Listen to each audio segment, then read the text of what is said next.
I would say, going to the point of like, okay, they were trying to attract people and they did that job well. I think that's true, but I also think it's, they did this and it brought those people to the church. Now what? But it went viral, and you read the comments. Not the comments are ever great to read. And did this attract people to Christianity? Yeah, that's right. No, that's right. Like, is this is this the picture of what we want people to see as church? Like, that's a good point. Church to look like. Yeah, because it brought a few thousand people to church who may not have gone otherwise, but it also took a few million people to a place of like, that's not what church should be about, and I don't even know what church should be about. I would say that had a more negative impact on people's perception of Christianity. Yeah, that's good. That's a word. Go ahead. Sorry. So Jared Wilson, he's a professor at Midwestern and does a lot of stuff up there.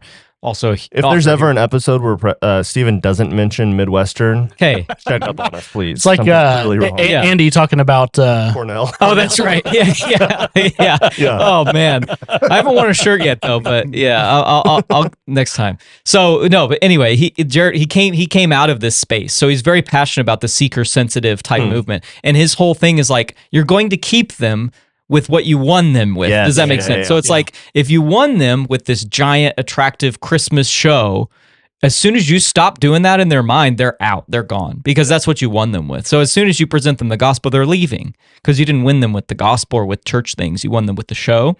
So as long if you stop that at any point, it's not where they think it should be. They're gone. And so I think that's just something to consider. Yeah, the opponents would say that, like, okay, what about this person who came with their relative? They were far from the Lord. They came, they heard the gospel, they turned their life around. Yeah. Like, there's always those stories. Sure. So it's not like all ineffective to that end, right? Well, right, but it's the same principle where, okay, so I think I've said something like this before. Same thing when you're looking at like a Bethel or Elevation. It's like, yeah, just openly, Stephen Furtick's been like, nah, if you're like, we're not a church for believers.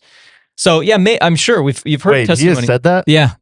Oh yeah. He said a few things. So anyway, he yes, I'm sure there are those people who have come in because it's this big show, they found the gospel, but that's in spite of what they've done, not because of what they've done. Does that make sense? Right. It's like the same thing, like, and that's a key differentiator where I could point you to one person who, like, you could point one person out who encountered Christ Jesus because of this big giant show. I can also point you, just like Nathan said, to 100 people who had a more negative view or inappropriate view of the church because of this than positive. Yeah, that's true.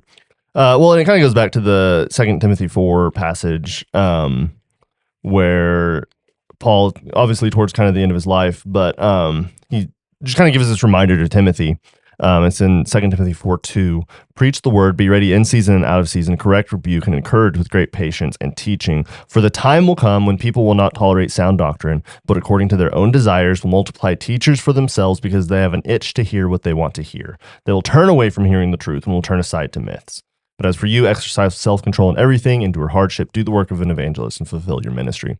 So it's this picture of like, okay, you bring them in with the lovey-dovey, ooey-gooey stuff, and then the minute that it gets hard, and because again, this is a pastoral letter, right? So Paul is writing to Timothy, giving him advice for how to be a pastor.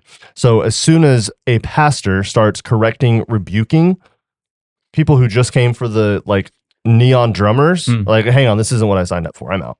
Yeah, that's a problem. And again, like, the finances are a big deal, which we'll talk about in a second, but